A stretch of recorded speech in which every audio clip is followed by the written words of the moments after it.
Hello and welcome to the quarantine edition of HSS 405. I hope you all are doing well. I hope you are enjoying your spring break. I've put together some slideshows to make up for the lecture that we missed right before spring break. When we come back from spring break, we will have some meetings on WebEx, and I'll tell you all the stuff that we're going to do for the rest of the semester. I don't want to do any of that in this video. I just want to get into the material. My goal in this video is to cover the material that we missed from the day before spring break that was cut off. My plan. This video might go a little bit long, but I want to sort of get through all the material that we missed. I was about a lecture and a half behind, so I'm just going to cram it all into this video. My goal is to start with a review of the free will debate, just to remind you where we were and what we were talking about. And to also review some of Locke's Compatibilism, which is what we were talking about right before the break. I want to introduce Locke's view of natural rights and how rights function both from the perspective of freedom and from the perspective of a moral theory of justice.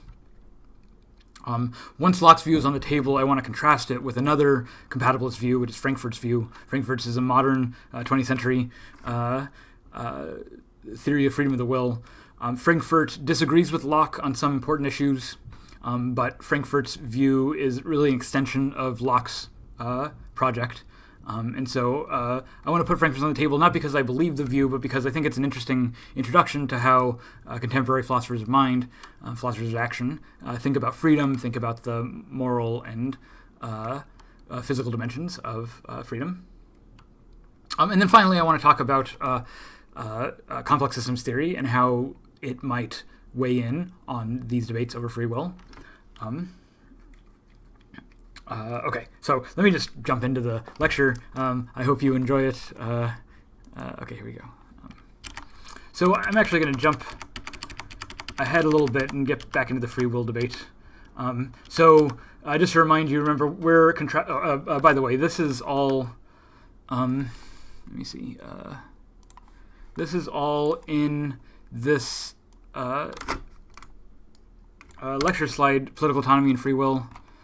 It's one of the main lectures slides in the Readings and Resources, Political Autonomy and Free Will.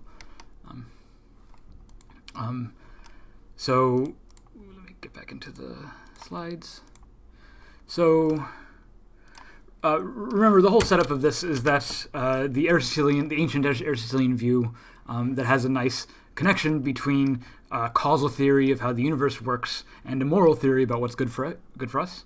That this Aristotelian picture gets challenged by modern science, by the classical Newtonian picture of science, which is deterministic, the sort of domino effect framework where the causal structure necessarily determines everything that happens afterwards. Right? So in this state of the world, given some physical laws, you get a necessary next state. And then the necessary laws gives you the next state, and the necessary laws gives you the next state. And the whole sequence is deterministic. What happens in the future is determined entirely by what happened in the past and the physical laws that govern the transition between these states. And the worry is that in this Newtonian picture, it doesn't look like we have any choice. It doesn't look like we have any purpose or final goal. It doesn't look like we have any choice over what goals we pursue. It looks like everything is planned out ahead of time for us without any of our input. And this looks in stark contrast with the Aristotelian picture, where there's lots of different ways to go from the past to the future, and you have some control over which of these paths you choose. Okay, so it's within this debate that the free will debate arises. It's within this contrast between the ancient and the classical scientific view. And in particular, the worry in the free will debate is not just about whether the universe is deterministic. The science seems to say that the universe is deterministic, and most people in the free will debate will accept to some extent that the universe is deterministic. And the question is moral responsibility compatible with a deterministic universe? So not just is the universe deterministic, but can we still have moral responsibility in a deterministic universe? So determinism, again, is just this Newtonian picture where future events are necessitated by previous events. There are no uncaused cause, no uncaused events. All events are explained by prior events and the laws of physics.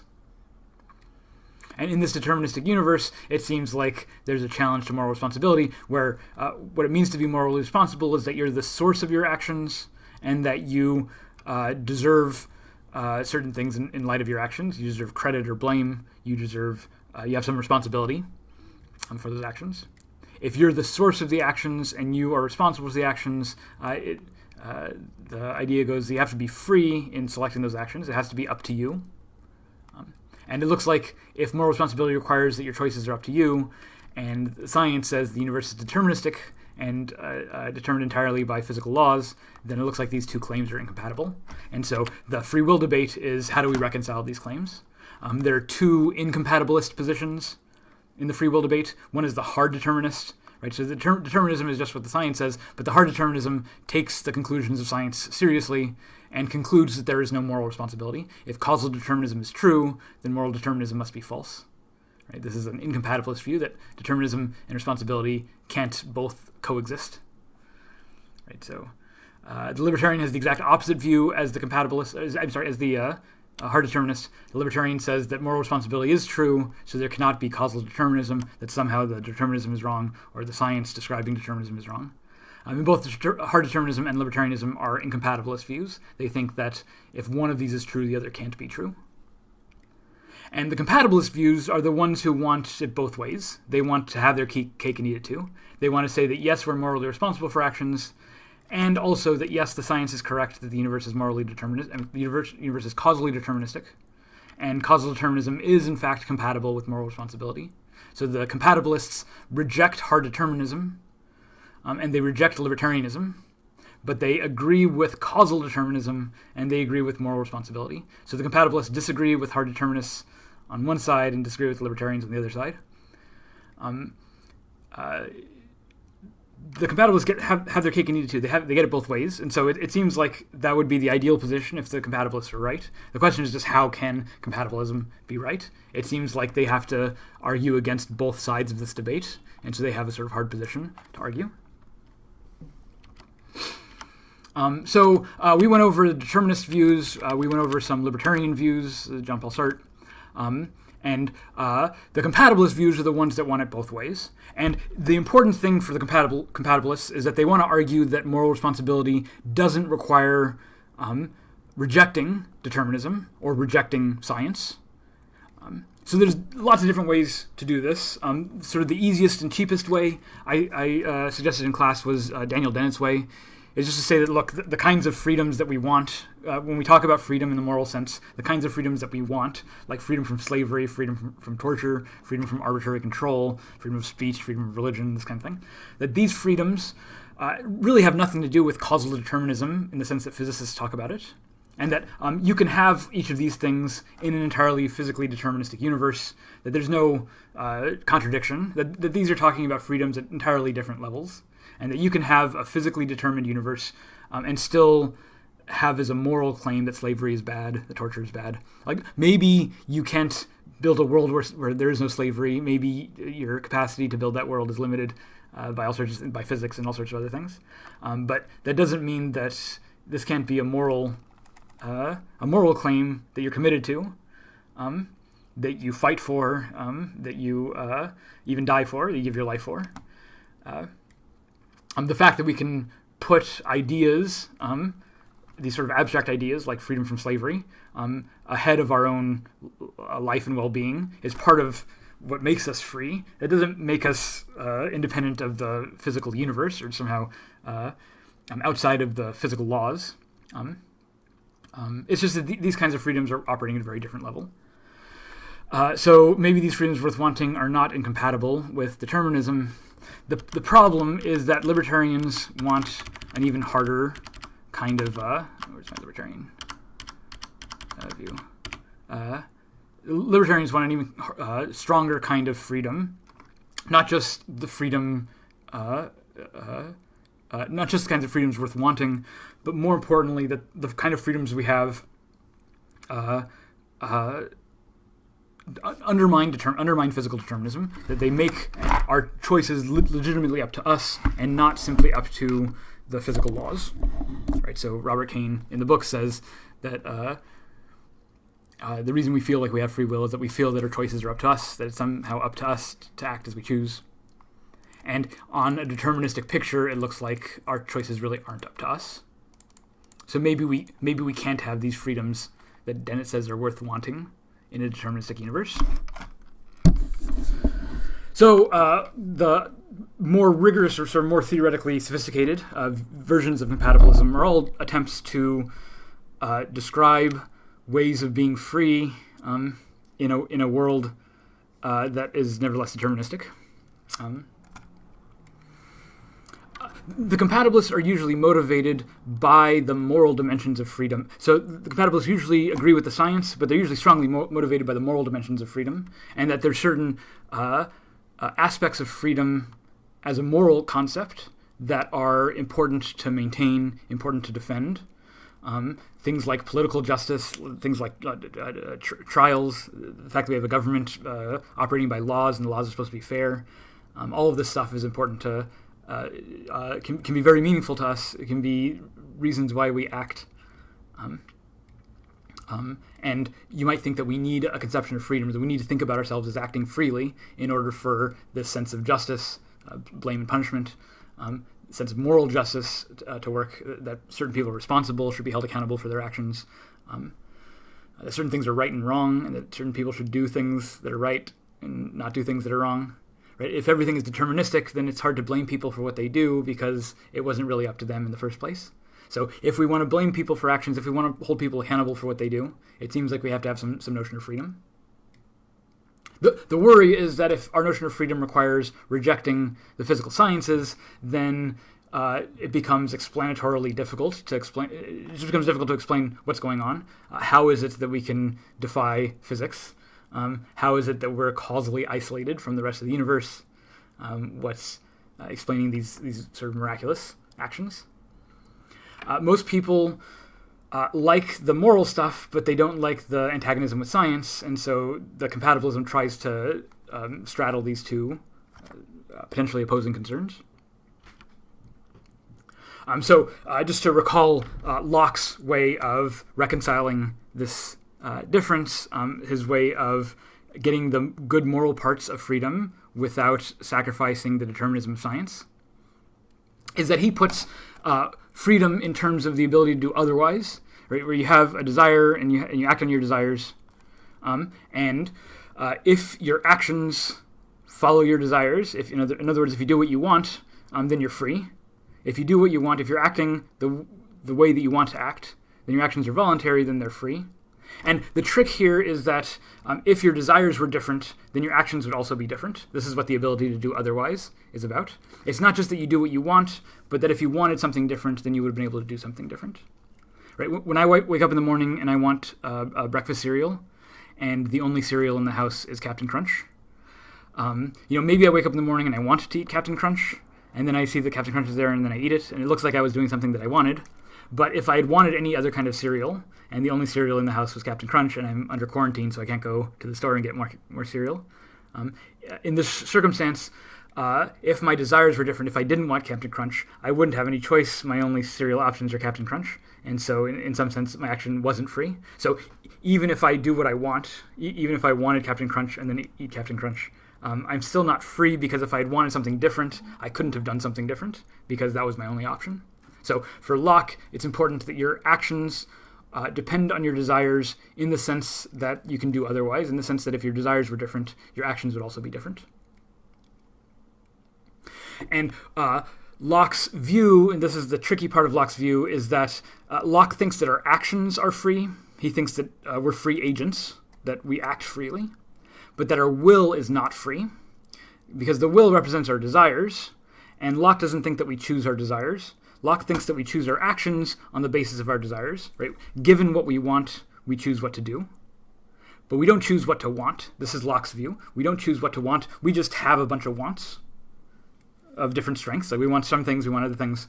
And then we have to decide, we can't do everything, so we have to decide among our desires, what do we actually do? And this is what our will is. Our will is the desire that we actually act on.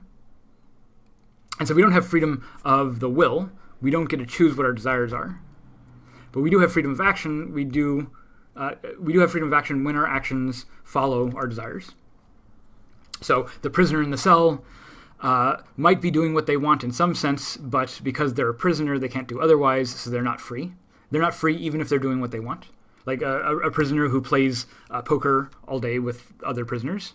Like maybe poker is their greatest passion, is their favorite hobby, and if they were released from prison, they would still be playing poker all day. So it seems like they're doing what they want. And so if they're doing what they want, aren't they free? And then Locke is going to say, well, they're not free because if they wanted to do anything, if their desires change from moment to moment, if they wanted to do anything else, they couldn't do that. The only thing they can do is be in jail and play cards. So despite doing what they want to do, they're still not free. And I gave the example of grading in my office, and when the janitorial staff comes by and locks me in my office, even if I want to be in there grading, and so it seems like I'm doing what I want.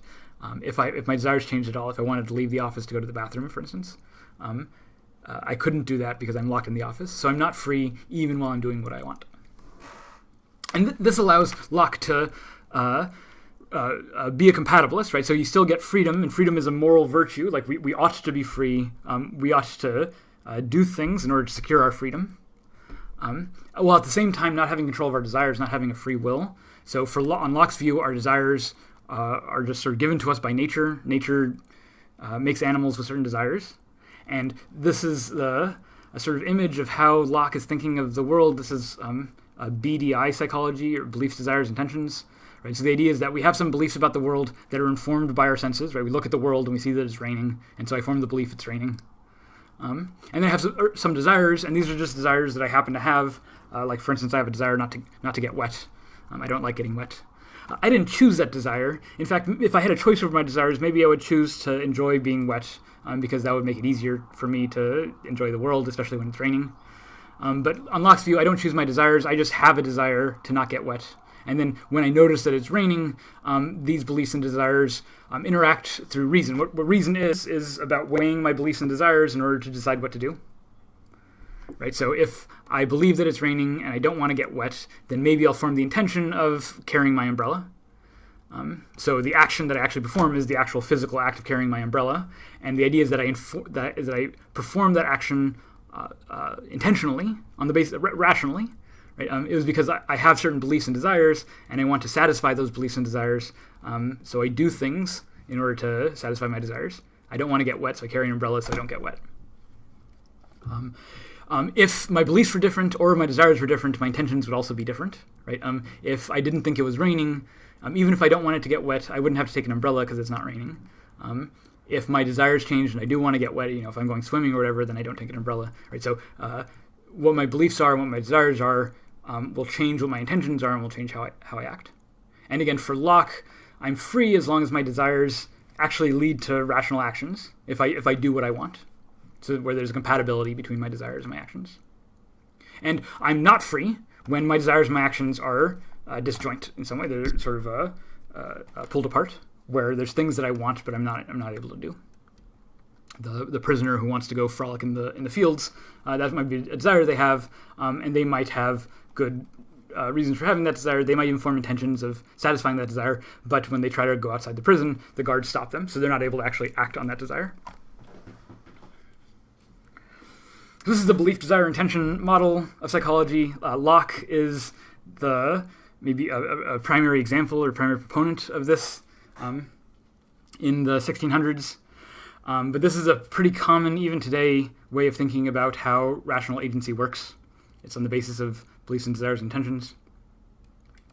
And the important thing is that Locke thinks that if this is how agency works, if this is what agents are, if agents are trying to satisfy their beliefs and desires through rational action, then this has implications for how society ought to function, the structure that society ought to take. Right? This has to do with the consent of the governed, that social laws are voluntary, and that they protect natural rights. So let me actually go back a little bit in this series, back to the Locke stuff. Here we go. So Locke has this view of animal nature and animal action, that we act on our desires in this way, and that nevertheless, even if our desires are entirely determined, even if how we select among our desires is entirely determined, we can still be free, rational agents, responsible for our actions, held accountable for actions, punished, and so on.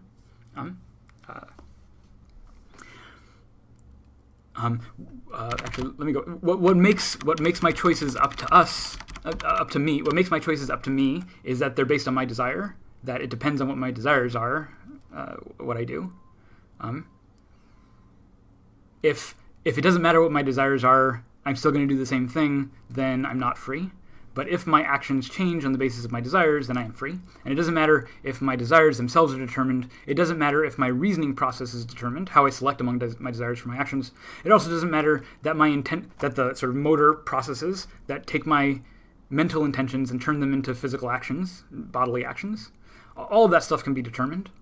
All that matters for freedom, from Locke's view, is that desires and actions are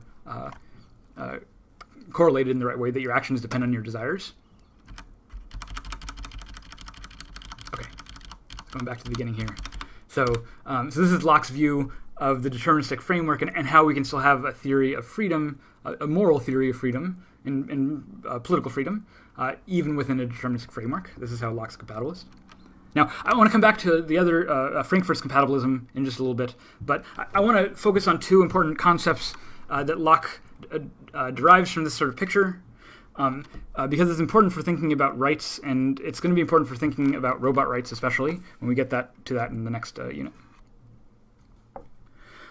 So the two concepts that I want to think about is the first the state of nature. That Locke thinks that there is a state of nature, and Locke thinks that our obligations in society reflect the changes from moving from a state of nature. Our obligations in society are sort of derivative on more fundamental obligations in the state of nature. This is what I want to say. So the state of nature idea, right? The idea is that there's sort of a natural state to human beings outside of society when we're in, our hunter-gatherer ancestors 10,000 years ago. They didn't have elaborate social systems. They were They were effectively wild animals. This is what Locke thinks. But Locke thinks that nevertheless, humans in a state of nature are rational and they're free. They're rational and they're free because they have desires, and they can act on those desires in ways that maximize them. They can make rational decisions about what to do on the basis of their desires.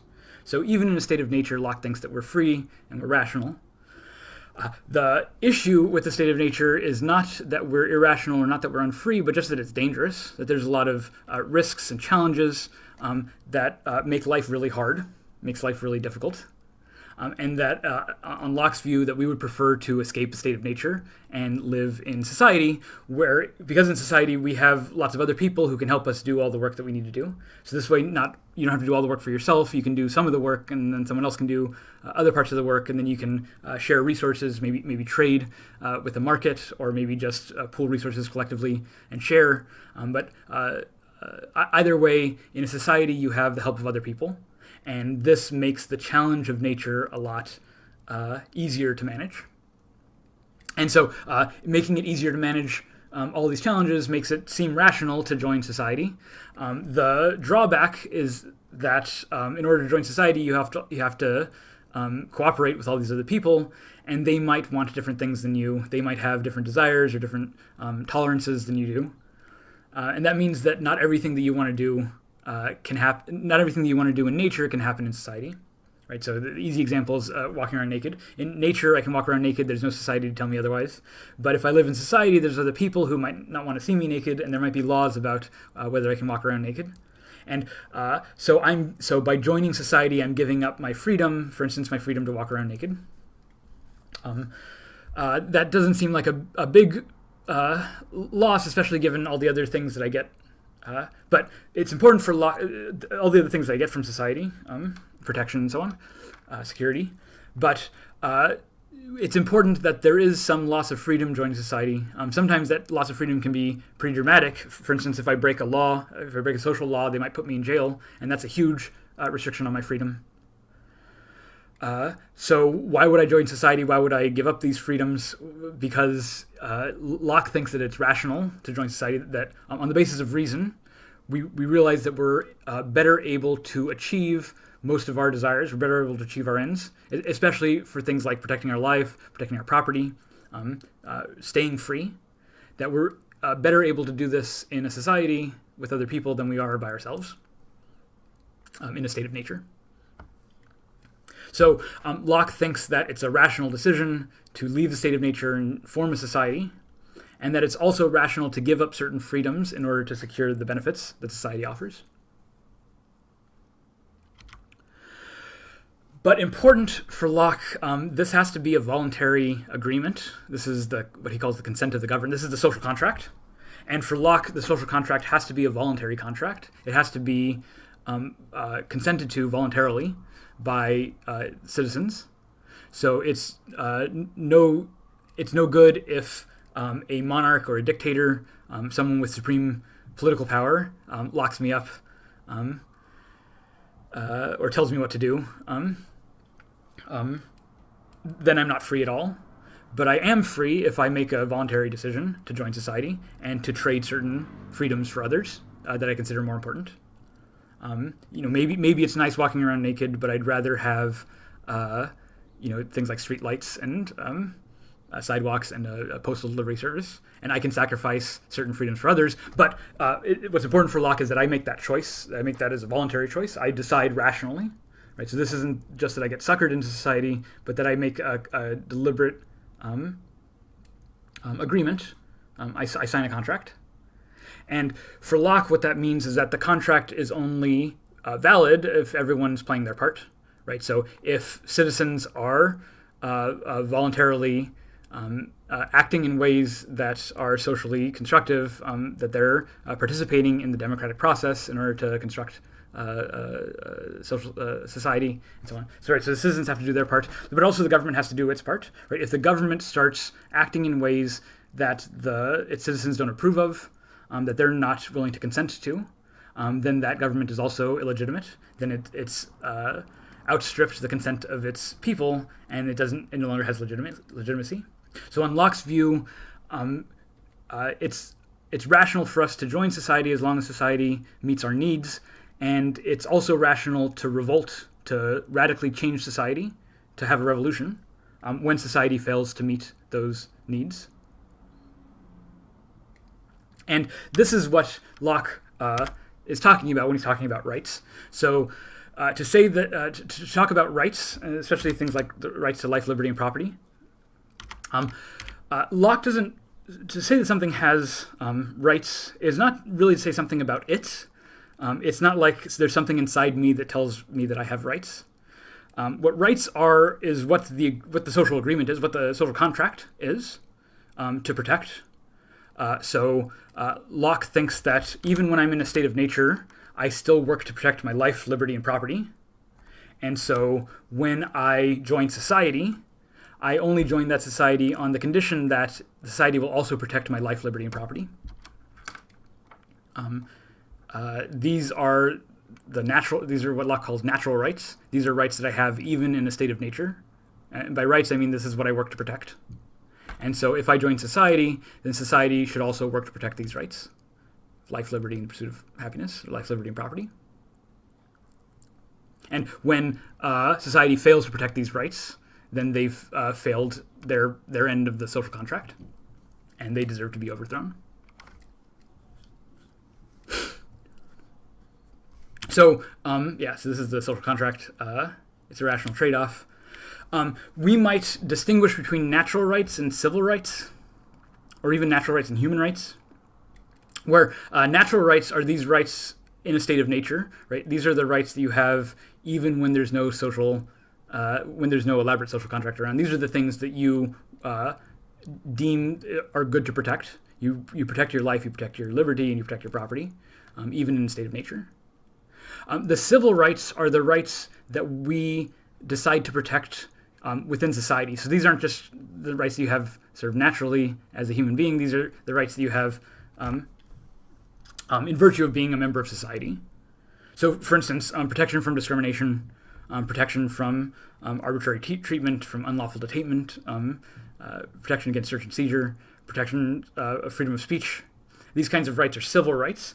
So they're not natural rights in the sense that protection from discrimination is the kind of thing you can only have in a society if society is already up and running, right? So you only have these rights sort of within a society.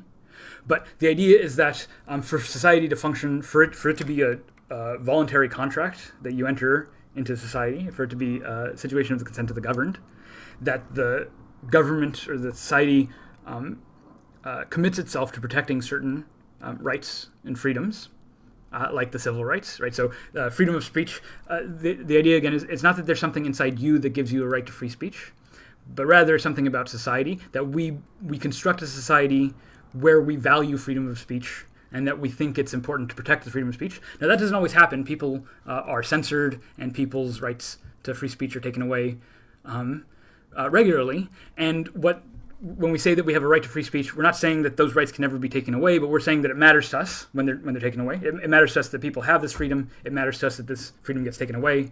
If people are being censored, if people are not allowed to practice free speech or free religion, freedom of assembly, then something has gone wrong in the social order in ways that violate individual freedom. So insofar as we want to build a society that we can voluntarily consent to, insofar as we want to build a society that respects individual freedom, then we build a society that also respects these civil rights, like freedom of speech, like freedom of assembly. Right? This isn't about what you're made of. It's not about what's intrinsic to you. It's about the values that we hold as a society. And you might say the same thing about human rights. It's not just about it's not just about your humanity. It's about what that humanity entails from our governments, from our society. So sometimes this is put in terms of positive and negative rights. Positive and negative rights is not about good or bad rights. Positive and negative rights are about rights that obligate you to do things and rights that require that you don't do things. So a negative right is negative rights identify things that cannot be done to you. So freedom of speech is usually an example of a negative right. The First Amendment says that Congress shall make no law abridging the freedom of speech. Right? And the idea is that this is something that Congress cannot do. Right? So it's a negative right in the sense that it puts a restriction on what Congress can do. Congress cannot make laws that abridge the freedom of speech. They cannot make laws that abridge the freedom of religion or freedom to assemble. Right? These are laws that are against our civil rights. Right? And so we have the Bill of Rights that lays out these things that Congress cannot do to us. Now, negative rights are, I think all 10 of the original Bill of Rights are negative rights in this way. And I think most of the time when people think about rights, they think about negative rights. What you're not allowed to do. You're not allowed to have unlawful search and seizure. Right? You're not allowed to restrict freedom of speech or freedom of religion. But there are also positive rights. So positive rights are not just things that the governments can't do, but on the contrary, they're things that the government must do. These are things that require positive action from the government, as opposed to the First Amendment, which is just the government can't do something, so it requires refraining from a certain kind of action.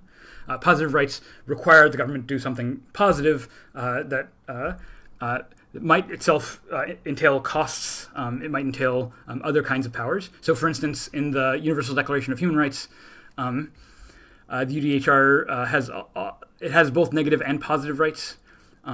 Actually, let me jump into the UDHR here. So this is the United Nations Universal Declaration of Human Rights. This is the document that all member states of the United Nations have to sign and agree to. So this is like maybe the document with the broadest consensus on rights in the world.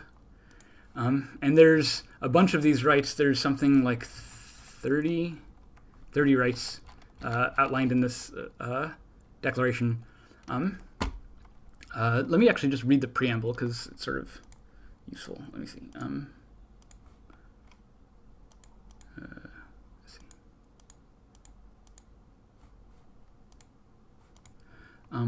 So this is the preamble to the Declaration. I just want to read the first couple of things. So it says, whereas recognition of the inherent dignity of and of the equal and inalienable rights of all members of the human family is a foundation of freedom, justice, and peace in the world, whereas disregard and contempt for human rights have resulted in barbarous acts which have outraged the conscience of mankind, and the advent of a world in which human beings shall enjoy freedom of speech and belief and freedom from fear and want has been proclaimed as the highest aspiration of the common people, and whereas it's essential, if man is not to be compelled to have recourse as a last resort to rebellion against tyranny and oppression, that human rights should be protected by the rule of law, whereas it's essential to promote the development of friendly relations between nations, and so on and so on, then it's necessary to declare this, to proclaim this Declaration of Human Rights. Right. So the idea is so there's an inherent dignity in people, but more importantly, that failure to respect these rights, disregard and contempt for these rights, have resulted in barbarous acts that have outraged the conscience of mankind. Right. The idea is that when we fail to respect these rights, of freedom of speech, or freedom of religion, or free movement, and so on, that we also do things that we as a society don't want to happen. Right? It results in barbarous acts that we all acknowledge that freedom of speech and freedom of belief and freedom from fear and want are the highest aspirations of the common people. Right? This is not saying that people have inherent in them some freedom of fear, freedom of want, but that what we want as a society is to build a society where people can act free of fear and free of want. All right, so these are this is aspirational language. These are our goals and hopes for society. Not that we always follow these hopes. Sometimes we fail to respect human rights, but when we fail, that it matters to us, that we do things to change it. So the UDHR has a lot of rights, negative rights at the start of the year. Probably familiar with, that all humans are born free and equal in dignity and rights, that are endowed with reason and conscience, and should act towards one another in spirit of brotherhood. That everyone has the right to life, liberty, and security of person. Notice UDHR also doesn't put property in there. No one shall be held in slavery or servitude. Right? These are negative rights. You're not allowed to do these things. No one shall be tortured or subject to cruel, inhumane, or degrading punishment. Everyone has a right to recognition as a person before the law. No one shall be subject to arbitrary arrest, detention, and exile. Right? So these are all negative rights. You're not allowed to do these things. But if we scroll down a little bit, we start to get to other kinds of rights, especially positive rights. Things like everyone has a right to work, free choice of employment, to just and favorable conditions of work. Right? What this means is not just that you can't do things to people, but that you have to do things for people, that you have to provide them with good working conditions. You have to provide them with equal pay for equal work. You have to provide them with the right to rest and leisure, including holidays and periods of working with pay. Everyone has a right to an adequate standard of health and well-being, and a right to medical care and necessary social services. Right. So here's a very good example. Article 25. Article 25 says that everyone has a right to medical care and necessary social services, including security in the event of unemployment, sickness, disability, widowhood, old age, and other lack of livelihood in circumstances beyond his control. This kind of right is a positive right? Not just that you're not allowed to do something, but that that everyone has a right to medical care, and that means governments have an obligation, a positive obligation, to provide the infrastructure and services necessary to give all of their people medical care. I should mention here that the Universal Declaration of Human Rights has as among its rights that everyone has a right to medical care. The United States doesn't have any law or policy that says that everyone has a right to medical care. So in some sense, this is more that the UDHR expresses more rights than we have in this country, that the UDHR recognizes that we have more rights than even our own government recognizes. And the U.S. government is a member state to the United Nations. They've signed on this onto the UDHR, so they recognize. So the United States, to some extent, by international treaties, has recognized a right to medical care, but that's not a right that every individual has in the country. And there's a lot of people in the country who go without medical insurance and have struggle accessing medical care.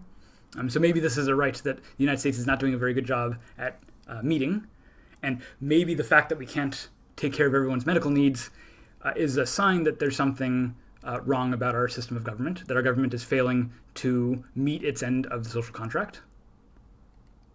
Article 26, everyone has a right to education. Again, education isn't cheap. Building schools, paying teachers, all of that stuff costs money.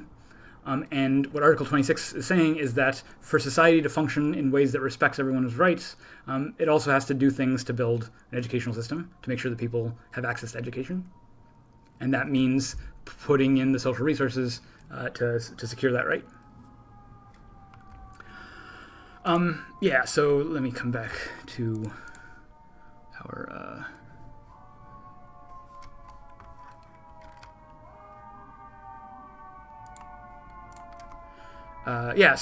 positive and negative rights.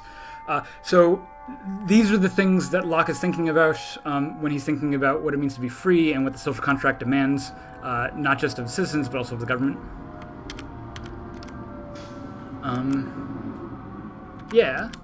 I think that's about all I want to say. There's one more thing I want to say about Locke, was that Locke, he has freedom, free agency, at the center of his theory, of his political theory, not just his metaphysics, but also his political theory. At the same time, Locke owned slaves, and he was heavily invested in the slave trade. And in the 1600s, this is not a good time for slavery. This is when Americas are ramping up their slave trade pretty heavily.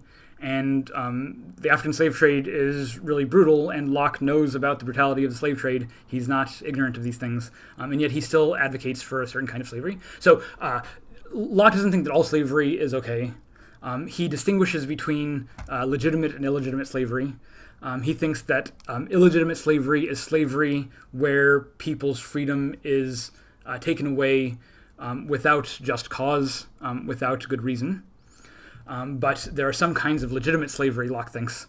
His big example is in a war. Say you're in a war and you win the war, and the people on the other side were going to kill you if you didn't win the war. So your life is threatened. Because you're in a war, you would have been because your life is threatened by the people that you're opposing. Locke says that you would be justified in killing them in self-defense, right? Protecting your own life. Killing another person to protect your own life. For Locke, this kind of self-defense might be justified. And so if you're in a war and you beat the other side was going to kill you. And so you have at least some justification to kill the other side. And so Locke thinks that if you have justification to kill them, then you have justification over their life generally, and so you can make them a slave also. And so Locke thinks that slaves that you acquire through a just war are themselves, can be just. Maybe there's something to say for that, but that's not how the African slave trade worked. It was not the case that the African slave trade was enslaving people who were at war with Europeans. The European slave system went in and just took people, innocent people, and put them into slavery.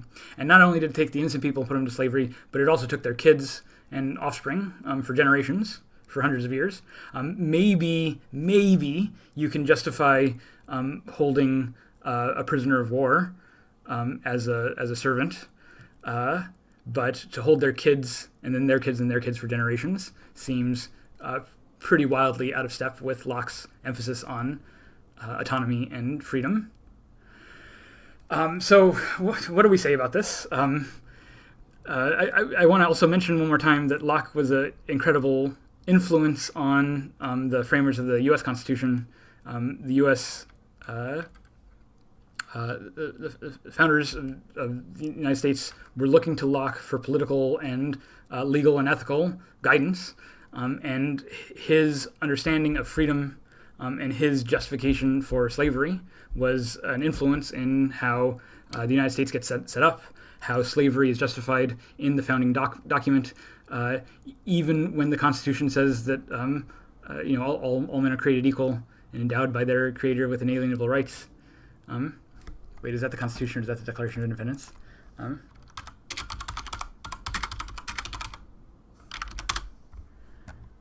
The Declaration of Independence is, we hold these truths to be self-evident, that all men are created equal, that they are endowed by their Creator with certain inalienable rights, among these life, liberty, and the pursuit of happiness. Right, so if one of the founding documents, the Declaration of Independence, starts from the premise that all people are created equal and that they have rights to life, liberty, and property, how does this square with the fact that the Constitution also legitimizes slavery, it institutionalizes slavery, and it treats slaves as less than people, less than citizens, less than other people. Is this just an inconsistency? Is it a failure of Locke to really keep to his principles? Or is there something more malicious going on here? Freedom for me, but not for others. I don't have any good answers to this question. I do have a reading in the reading list on Locke on slavery and how to square sort of Locke's theory of slavery with his theory of freedom, and with his own personal practices. Again, I don't have any big ideas here. I don't have any lessons to take from this. I think it's important to think about this philosophical history in light of its political implications, and slavery was a big implication of how this theory of freedom got going. So think about this. We'll come back to thinking about slavery and rights in the context of robots later on in the semester. But now that we have Locke's view on the table, I want to go back to the free will debate. And so here's the diagram I have of Locke's view about free action. So Locke, again, thinks that we're free if we can act on our desires, but we don't have a free will because our desires themselves are not free. Again, this is a compatibilist view. It's compatible both with moral responsibility, that it matters what we do. We can hold people responsible for their actions. We can hold people accountable for their actions. But it also is compatible with scientific determinism, that we can't change the physical laws, that everything is determined by physical laws, and so on.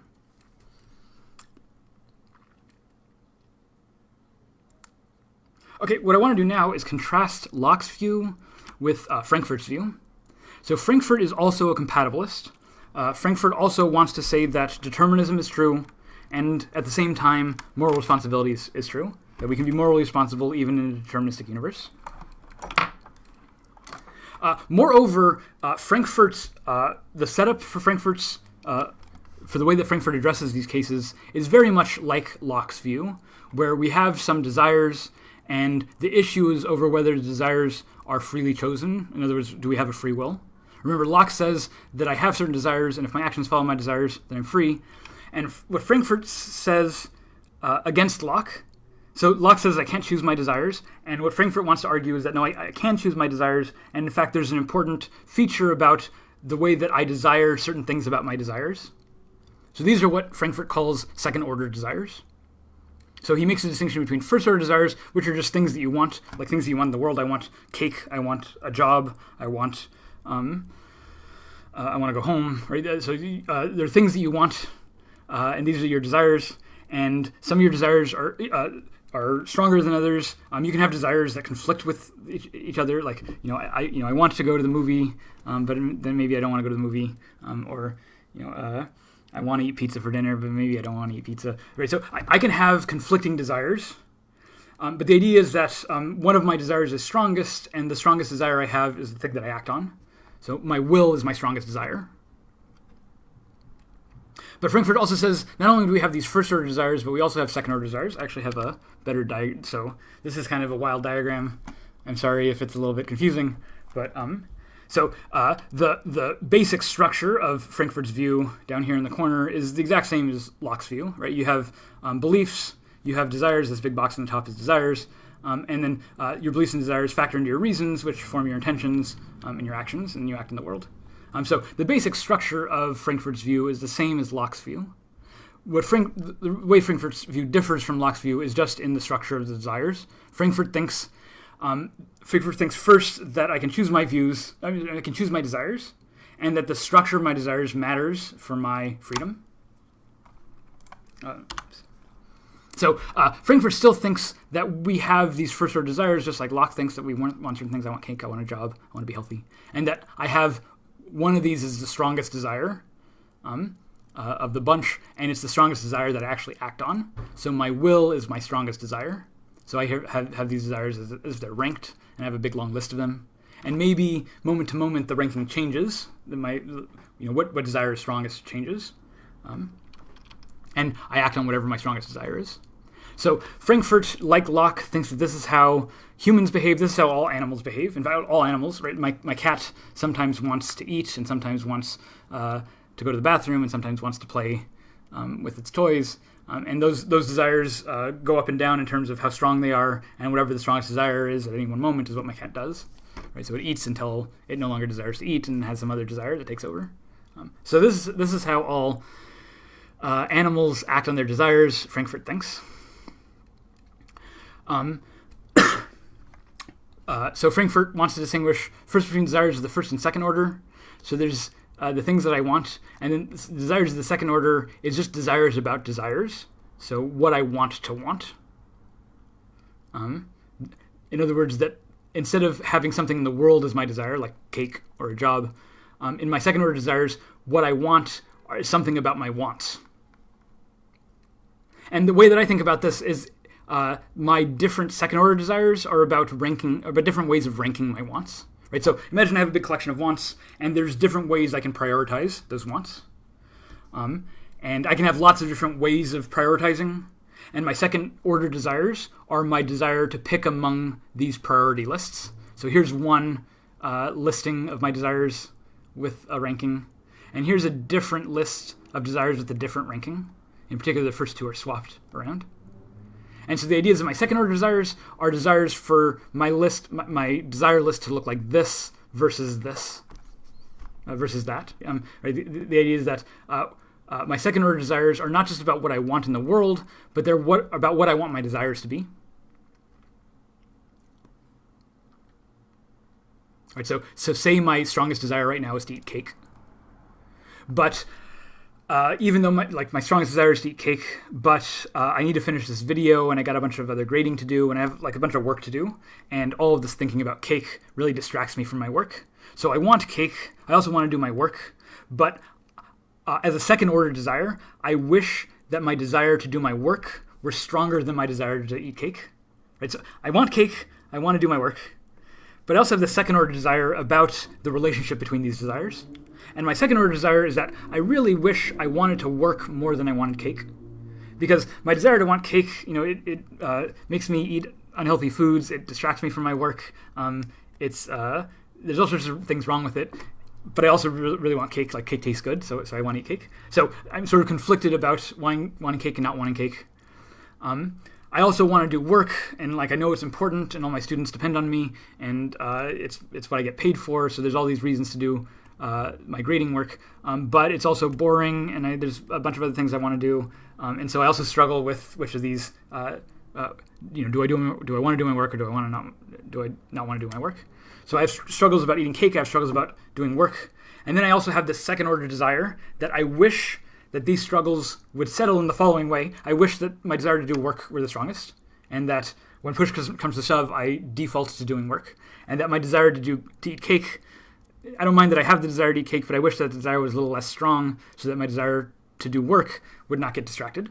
I wish that was my strongest desire, to do work. Right? I wish that this were my will, in other words.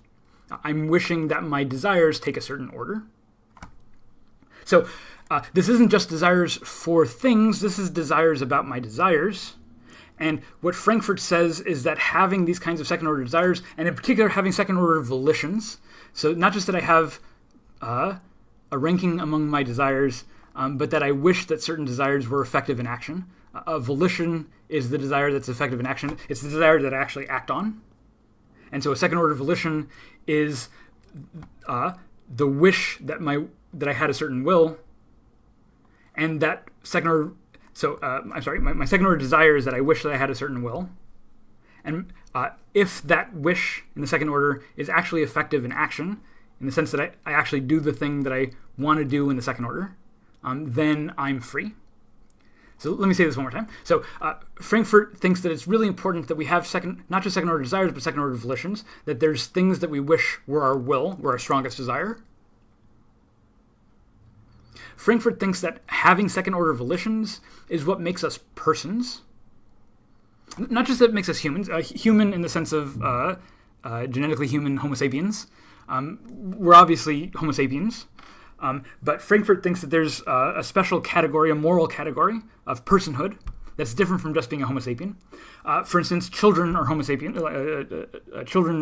Human children are Homo sapiens. They're human beings. But Frankfurt wants to say that they're not persons yet, because small children don't really have thoughts about their own desires. They don't have second-order desires. They don't have second-order volitions. Small children want things, right? Small children want cake. Small children, want to go outside. Small children want things, but small children really don't think about the structure of their desires and what they want the structure of their desires to be. Small children don't care about what their desires are and what that says about them as a person. Right? Like when the kid wants to go outside, they say they want to go outside, and if they don't go outside right away, they start screaming about going outside. But the child never stops to think, is this the kind of person that I want to be? Do I want to be the kind of person that screams when they don't go outside? The child doesn't think that. They don't have that kind of reflective capacity. They just sort of act on their immediate desires like any other animal. So Frankfurt calls a human being that is not a person in the sense that they don't have second-order desires, second-order volitions. Frankfurt calls these creatures wantons. Wanton is someone who just has wants, but they don't have this sort of reflective consideration of their wants, where they reflect on what they want the structure of their desires to be. So wantons just do what they want. They don't care what they want. What makes a person morally significant for Frankfurt is that, in some sense, these making decisions at the second order about what I want my desires to be is, in some sense, for Frankfurt, it's an expression of what we really want, or even better, about who we truly are. Like when I'm grading my papers, so I want to grade because I know my students depend on me, because I know it's my job. I also don't want to grade because it's boring and there's other things I'd rather do. But when I think about this conflict, I also think about the kind of person that I want to be. And I think, even though there's reasons I don't want to do the grading, I also want to be a good teacher. It's important to me that I am a good teacher. And that importance, the value of me to me of being a good teacher, means that it matters to me that I do the grading. If I don't do the grading, my students are going to get mad at me. Maybe I'll get bad reviews on my evaluations. But maybe just more generally, I'll start to think of myself as not being a good teacher. And being a good teacher really matters to me at this sort of second order. I wish I wanted things that made me a better teacher. Like I wish I wanted to grade more, because that's what a good teacher does, is they grade all the time. And if I wanted to grade more, then I would be a better teacher. So I really wish I wanted to grade more. Now, so I have this desired second order. I wish I wanted to grade more. And when I actually do the work of grading, then in some sense I'm doing what I really want to do. But when I blow off grading and I go play video games for 6 hours, in some sense I'm doing what I want to do because I want to play video games. I really don't want to grade. But in some sense I'm sort of violating this deeper commitment of mine, that by playing video games and not grading, I'm undermining my capacities as a good teacher. I'm sort of preventing myself from becoming the good teacher that I really want to be. And so the tragedy of not doing the grading and just playing the video games, I'm still doing what I want. So the tragedy is not that I'm doing something that I don't want to do, but the tragedy is that I'm somehow violating my own sense of myself. That if who I take myself to be is someone who really wants to teach, then when I blow off the teaching to play video games, I've somehow violated my own sense of self, my own personal identity. This is Frankfurt's point in his discussing the unwilling addict. So the addict is going to be a case that's sort of strange on the Lockean point of view, right? So again, for Locke, you're free if your actions follow your desires. So if you do what you want. So an addict, say someone who's addicted to smoking cigarettes, there's something they want to smoke cigarettes, and they do that thing. They smoke a cigarette, and it seems like they're doing what they want. And if their desires were different, if they didn't want to smoke a cigarette, they wouldn't smoke a cigarette. So it seems like they're doing what they want. It seems like they're free. But they're also an addict, right? The weird thing about this case is that they have an addiction, and the addiction is part of what's giving them that desire to want the cigarette. And part of the connotation of the word addiction is that there's something not free about it. There's something constraining about it, that you don't have a choice. You're an addict. Not that addicts are never responsible for what they do, but that addicts, to some extent, don't have control over their desires in the right sort of way, right? So this is why Frankfurt talks about the unwilling addict. So you can imagine a wanton addict, a wanton who doesn't have any second-order desires. So imagine the wanton has a desires. The wanton's a cigarette smoker, have a desire for cigarette. Maybe the wanton every once in a while has a desire to not smoke cigarettes. They see advertisements about how cigarette smoking is bad, and every once in a while the wanton says, maybe I shouldn't be smoking. Maybe the wanton thinks to themselves that smoking is bad. I probably shouldn't want to smoke. But the wanton also has a strong craving for the cigarette, has an addiction to the cigarette. The wanton is an addict, so they want their cigarette, and so they just give in to their addiction and they smoke a cigarette. So the wanton wants a cigarette, but they also don't want a cigarette, but they have no second-order desire. They have nothing about their identity is mixed up with this desire to smoke cigarettes. Right? So they have no second-order volitions. And what Frankfurt is going to say, this person is just acting like an animal. They're acting on their desires. They have some desires, and they just act on those desires the same way that when my cat is hungry, it goes eats. When the wanton addict wants a cigarette, then they have a cigarette, and they sort of don't think about it in any higher order way than that. So that's the wanton addict, but Frankfurt's key case is the unwilling addict. So the unwilling addict has desires, they're an addict, they have desires to smoke, they have desires not to smoke. But they also have the second-order desire that they're an unwilling addict. So the second-order desire is something like they really wish they weren't an addict. The unwilling addict, they want to smoke, they're addicted, they have a desire for the cigarette. But they also have the second-order desire that they wish they could quit smoking. They wish that they weren't a smoker. They wish that they didn't have the desire for cigarettes. And part of the tragedy, again, of the unwilling addict is that they have the second-order desire to not smoke cigarettes. They want to be a quitter. They want to be smoke-free. But they also have this first-order desire for the cigarettes. And sometimes that first-order desire wins out over their second-order desires. And this is what it means to both to be free and to not be free.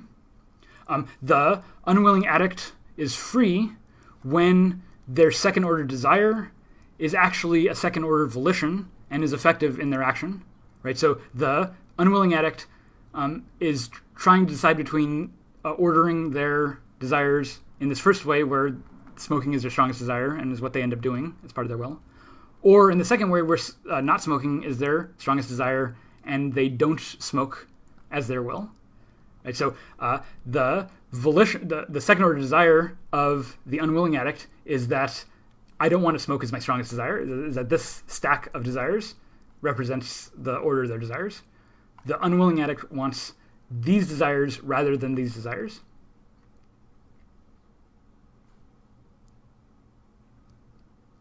And if they are able to refrain from smoking, if they're able to make this second-order desire their volition so that it's effective in action, in other words, if they actually don't smoke, then on Frankfurt's view, they're acting freely because they're acting according to what they really want.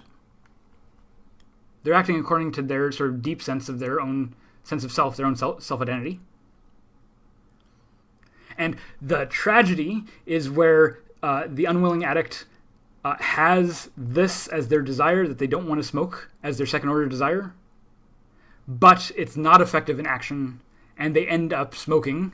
Their desire to smoke ends up being the strongest, and it ends up being their will, and they end up smoking a cigarette. In this case, what they end up doing on the basis of their desires is smoking, but what they really want to do is not smoke.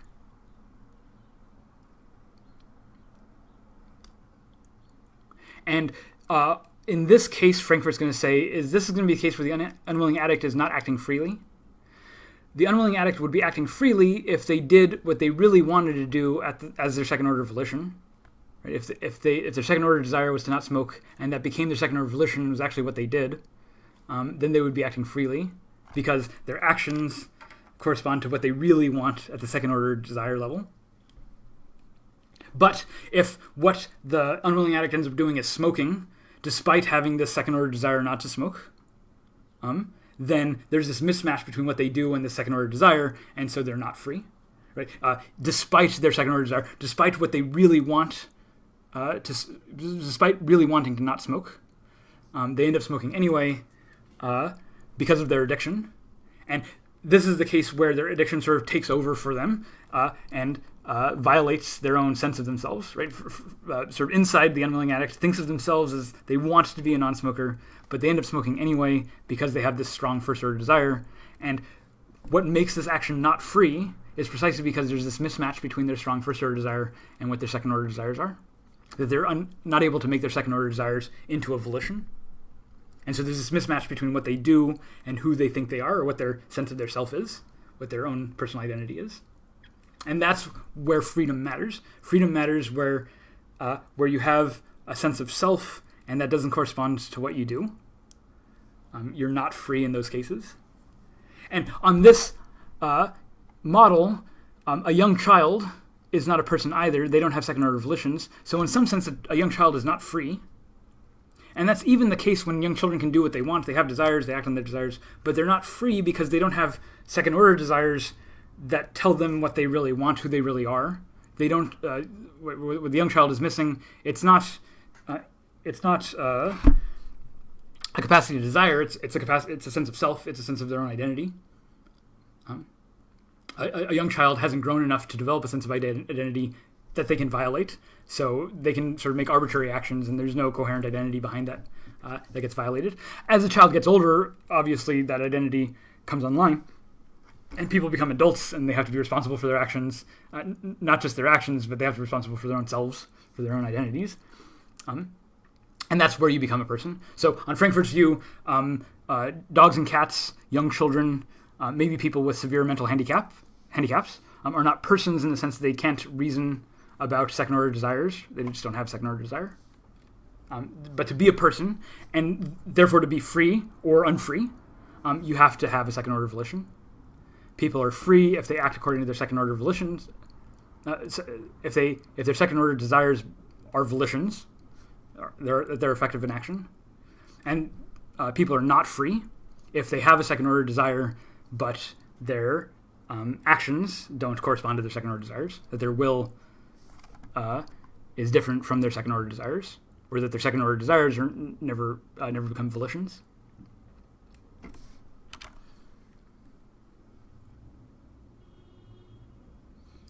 The addict is I should say that this is not a theory. This is not a theory of addiction. It's not a theory of the psychology of addiction. It's not a theory of how to help someone who's an addict. Please don't be looking at this discussion of addiction as sort of medical or psychological advice for how to help someone who's an addict. This is Frankfurt thinking not about addiction as a medical or clinical issue, but this is Frankfurt thinking about addiction as a metaphysical issue, as a challenge in a person's desires and choices and their actions, and this conflict is central to whether someone's free or not. So the addiction case I think it's a useful case for thinking about the complicated ways that our actions and desires meet up. But let me give a more sort of normal case, sort of everyday case that you might not think about in terms of freedom of action or wantonness. This is a decision between going bowling and going to the movies. So maybe this isn't the best example during quarantine when we're all trapped inside our houses. But imagine you and your friends are going out after the quarantine is over, and some of your friends want to go bowling, and some of your friends want to go to the movies. And there's a big group of friends, and they're divided exactly in half between the ones who want to go to the bowling and the ones who want to go to the movies. Imagine, and then they come to you, and you're supposed to be the tiebreaker. You're the one that's going to decide whether this group of friends goes to the movies or goes bowling. And you have you like bowling and the movies. You have a first order desire to go bowling. You have a first order desire also to go to the movies. Both options would satisfy your first order desires. But imagine that you don't have any stronger desires than that. In particular, imagine that you don't have a second order desire. Like you don't want to be the kind of person, a second order desire here would be, do I want to be the kind of person that takes their friends bowling versus do I want to be the kind of person that takes their friends to the movies? And, what does that say about you that you're a bowling person versus a movie person? Imagine that you just don't care about these second-order desires. Again, you have a first-order desire both to go bowling and to go to the movies, and you're trying to decide which one's stronger than the other, but you just don't have any second-order desires about which one's which.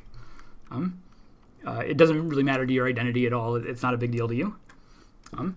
So on Frankfurt's view, before I get to Frankfurt's view, your friends come to you and say, okay, so do we go bowling or do we go to the movies? You have to decide. And you tell them, look, I want to go to the bowling. I want to go bowling. I also want to go to the movies. It doesn't really matter to me. I'll do whatever you all decide. I don't want to make the decision. I'll do whatever you decide. And so you sort of give up your choice as the tiebreaker between these two options. So on Frankfurt's view, what you're claiming in this instance, not in general, but what you're claiming in this instance is that you don't have any second-order volitions, so effectively you're a wanton. Not that you don't have desires, you have desires, but that you don't have any second-order desires. You don't have any desires that your desires be one way versus the other. Now, this isn't a big deal. If you say, it doesn't matter to me in this sort of situation where if your friends come up to you and propose two different options and you say, it doesn't matter to me, we can do either one, I'm fine either way.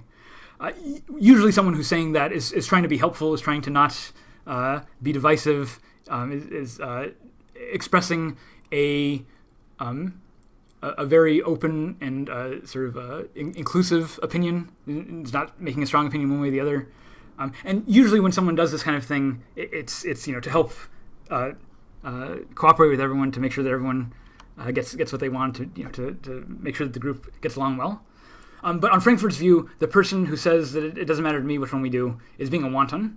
They're not expressing a second-order desire about which one of their desires is effective in action, right? So if you don't care which one of the things that you do, if you don't care whether you go to the bowling, whether you go bowling or to the movies, then in some sense, when you say it doesn't matter to me, what you're saying is that to some extent you're giving up your freedom. That freedom in this case doesn't matter to you. You care less about being free than you care about just doing what everyone wants. You care less about the structure of your desires than you care about doing what everyone wants. So to some extent, that's a kind of wanton position. It's the kind of position of someone who doesn't care about what they do. And that's maybe a good thing. Maybe that's a friendly thing. Maybe that's the right thing to do in the situation where there's sort of low circumstances like this. And so maybe wantonness isn't always a bad thing. Maybe there are some circumstances where it's okay to be a wanton, where it's okay to not have a concern about the structure of your will. I think what matters is that that there are at least some things that you are a person about, that you do care about what the structure of your will is. For Frankfurt, in order to be free at all, there has to be some things that we care about. So maybe we don't care about whether we go bowling or to the movies, and maybe we're fine giving up our freedom in that case.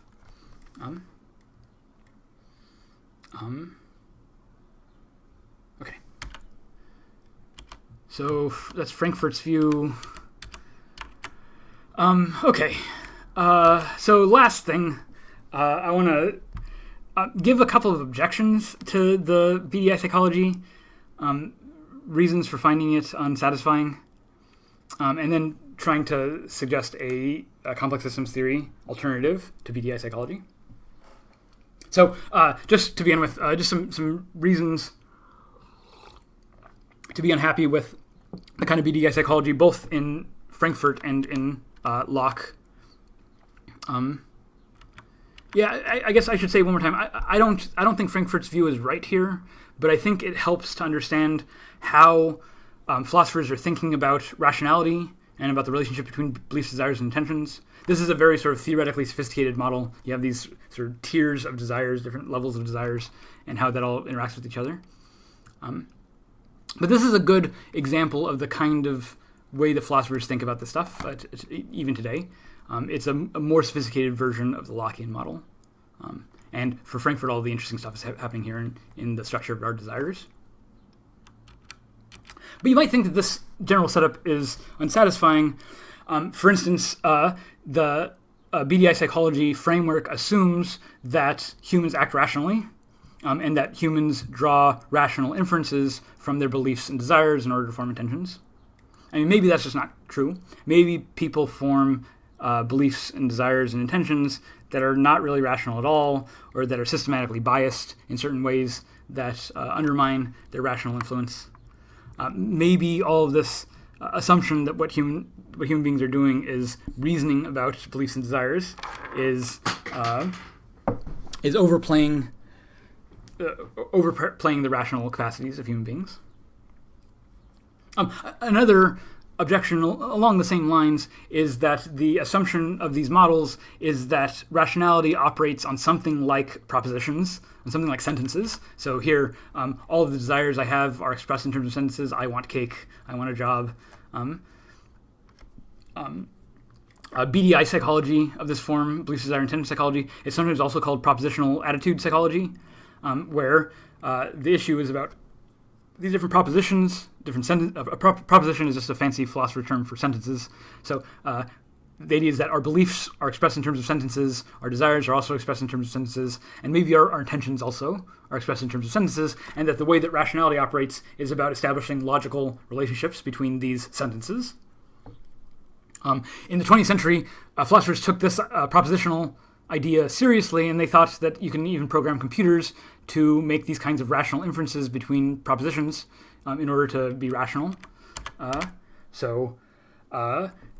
Philosophers take seriously this propositional structure of BDI psychology, but maybe that's not right. Maybe the way that they're characterizing cognition in these models is too abstract, too propositional, using high-level representations like sentences, which have very ambiguous relationships or vague relationships to actual neurological processes, right? Like where are the sentences in the brain? You don't really see logical operations on sentences in neural processes, right? So if brains use neural networks to do this stuff, then how do we translate the propositions of BDI psychology into neural networks? Maybe there's going to be all sorts of misses there that make that process more difficult. So these are reasons for maybe getting away from the BDI psychology, that the setup of these models, both from Locke and Frankfurt, are assuming too much about how cognition works. Moreover, they seem to be primarily motivated by the moral concerns of the libertarian objections, the libertarian defense of free will, rather than reflecting deeply on the mechanistic explanations of complex systems like brains. And I think that the BDI's sort of abstraction, sort of high-level abstraction, takes it away from real-world cases of desire and action. Maybe these unwilling addict cases are a little bit compelling because they're dealing with complicated real-world cases, but I think actual real-world cases of agency are just significantly more complicated than even the Frankfurt cases suggest. And I think it really has to do with how the Frankfurt and Locke model is representing action at very high levels of abstraction, and I think a more realistic account of agency and action is going to look at is going to take seriously lower level processes, in particular things like brain processes. So look, our actions in terms of what we do with our bodies, like maybe swinging a fist, this is all controlled by our brain. Your brain is the control system of your body. It's not the control system, it's a control system. It's the electrical control system of the body. And that control system involves all sorts of looping feedback between your nervous system and your motor outputs, like your muscles, right? So in this diagram down here, the leg kicks out, and this kick out is a signal sent from the brain down to the leg, and the leg kicks out. But then when the leg kicks out, it also stimulates the senses, and that sensory feedback goes back up the spine. Some of the control of your leg is handled by your spine without going through the central nervous system. But some of those signals go back up to the brain for further processing.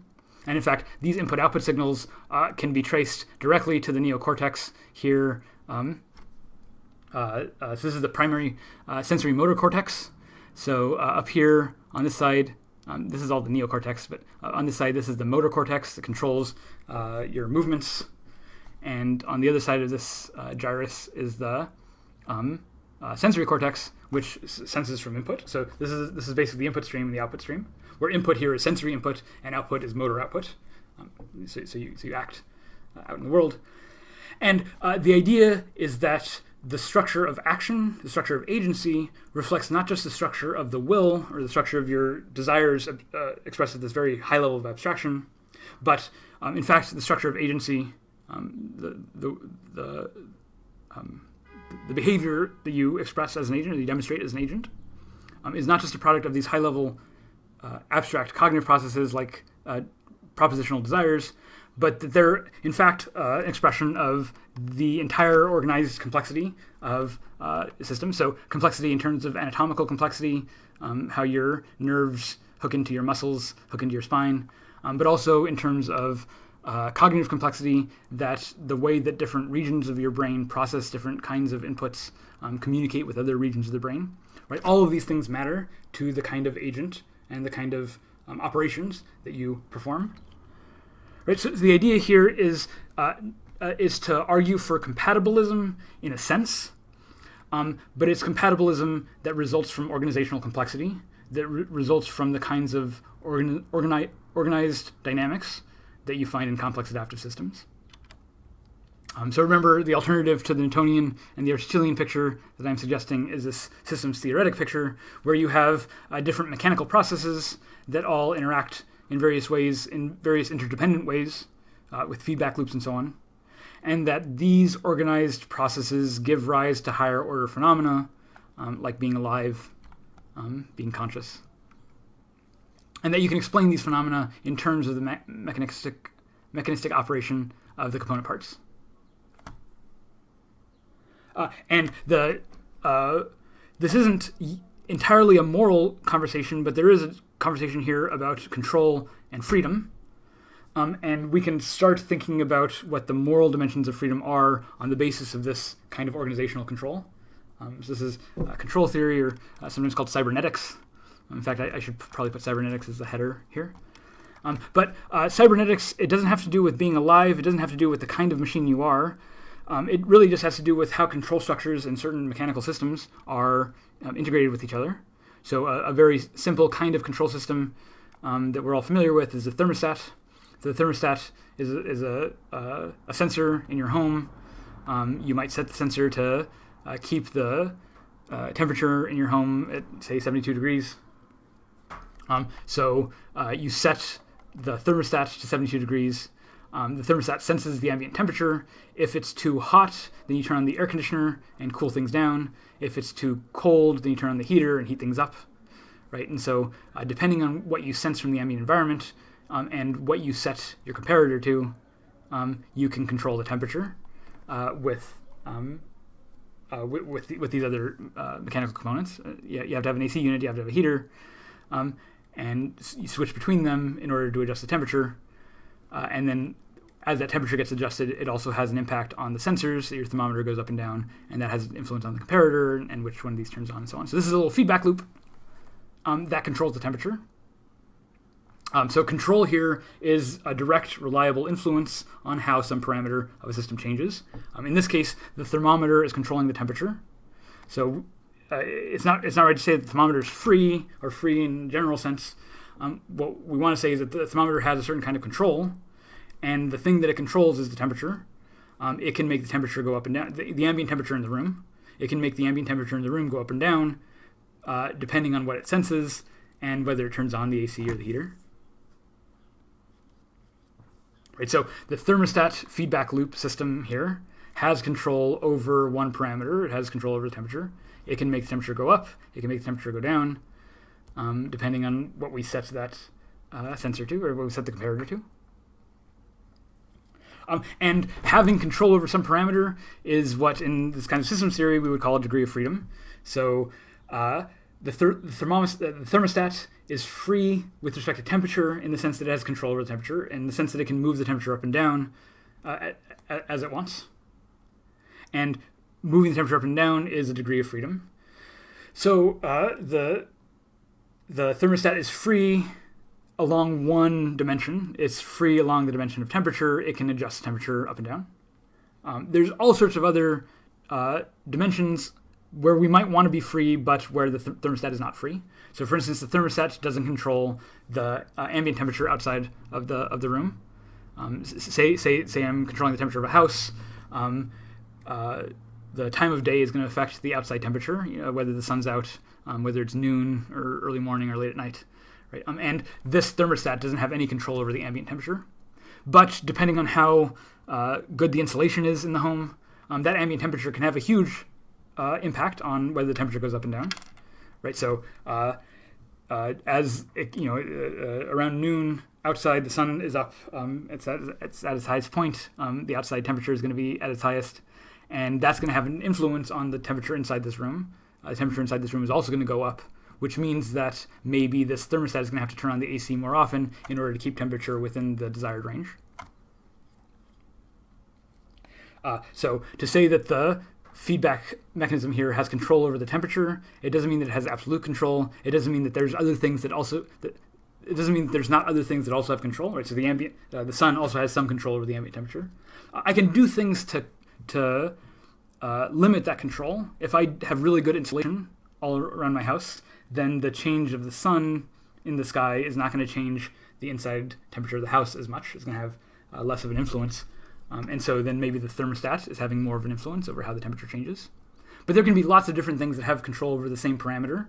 Lots of different disconnected things that can have, right? Lots of different things have control over the temperature in the house. And one of those things is the thermostat. And so we say that the thermostat, one of the degrees of freedom of the thermostat is that it can move the temperature up and down. Adding insulation is not changing the degree of freedom, it's just changing the efficiency. How efficient is the thermostat compared to other sources of temperature change, and so on. Right, so the idea here is, the thermostat is not a living creature, right? It's not alive, it's an artifact, but it has this feedback dynamic that gives the mechanism as a whole a sense of control, or at least over one parameter. Right, so the idea is that you are just a far more complex system. You have lots and lots and lots of subsystems, all organized in very complicated, intricate ways. And all of those organizations exert some control over the system. It might exert control over some parameters. It might exert control over very limited things. Maybe certain organizations have only very few degrees of freedom. Maybe other organizations have very high degrees of freedom. For instance, your knee only bends in one way. You can try to bend your knee the other way and it's going to hurt a lot. You might break your leg, but it's not designed to bend in that way. It can really only bend in one direction. So you might think that one direction of bending is the degree of freedom in your knee. But there's lots of signals. Maybe there's lots of different muscles that might be triggered in order to bend your knee in slightly different ways. So maybe your muscles have slightly more control over how the knee is bent. So maybe there's one degree of freedom in the sense that it can only rock back to that extreme. But maybe there's more degrees of freedom in controlling the muscles, in the nerves that are connected to those muscles. Maybe there's even larger degrees of freedom in which of those nerves are turned on based on activity in the brain. The brain has 80 billion neurons. Each of these neurons are turning on or off depending on all the other ones that are turning on or off. And so in some sense, all the neurons are controlling all the other neurons. Right? So you have an extremely high level of degrees of freedom in the brain. And that's all get funneling down into the single degree of freedom of bending the knee. But this is the same for every other property, every other parameter in your body. So your body also has to maintain its internal temperature. And your body has control over all sorts of mechanisms in order to adjust temperature up and down. One mechanism, for instance, is sweating. So the more you sweat, the idea is that this is supposed to cool you off as the sweat evaporates from your skin. So if your body senses that you're too hot, it might make you sweat in order to cool you down a little bit. Breathing with your mouth open can also cool you down a little bit. Dogs use this to cool down because they can't sweat from their skin. A slower heart rate can also cool you down. Sometimes your body, when it's overheating, might do things like slow down your heart rate. I can also deliberately, consciously do things to cool myself down. If I feel like I'm overheating, I can go get a glass of water. I can go inside into an air conditioning space in order to cool down. Me taking actions in order to adjust my environment, like, for instance, going into an air-conditioned room, is a way of me exerting control over my internal operations, like my internal temperature. So these kinds of feedback loops happen at both the sort of microphysical level and at the social and technological level. And you you're a feedback mechanism, just like a thermostat, in the abstract sense that you're an organized feedback structure, but you have much more structure, a lot more feedback loops. You're just a dramatically more complex organism. And you are all the things that you have control over. You are all the parameters, both about yourself and your world, that you can control. It's that full range of control that informs your internal models of who you are and what you can do. And by training these models, by exercising these models, and by using these models, we can do all sorts of things. So we're free. So the complex systems approach, we might say that we're free in the general sense, free in the sense that we care about. But what our freedom amounts to is having certain kinds of control over our operations. And this control can be made explicit. It can be made even formal. And the control happens at all different layers. So there's sort of lots of control happening all at once. And who I am and what I do and how I'm responsible for it really depends on how we understand that control and the norms that go into that control. So for instance, there are some things that can happen while I'm driving that are outside of my control. If I'm driving along the highway and a car swerves, if I'm on the highway and a car swerves from the right lane and hits me, sort of sideswipes me, I might, that kind of thing can happen so quickly that I might not have time to react. Maybe I was acting completely responsibly. I was driving the speed limit. I was watching my corners and so on. I was checking the mirrors and so on. And in this case, I was doing everything that I could possibly do to protect myself, and still I got into an accident.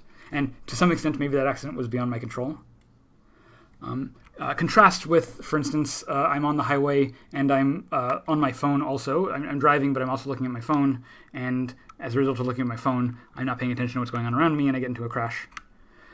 Maybe in this case, there was something I had control over. I had control over not looking at the phone. Right? If I had not done that thing, then the organized structure of the whole mechanism would have been different, and maybe I would have had the attention capacity to see the car coming and adjust appropriately.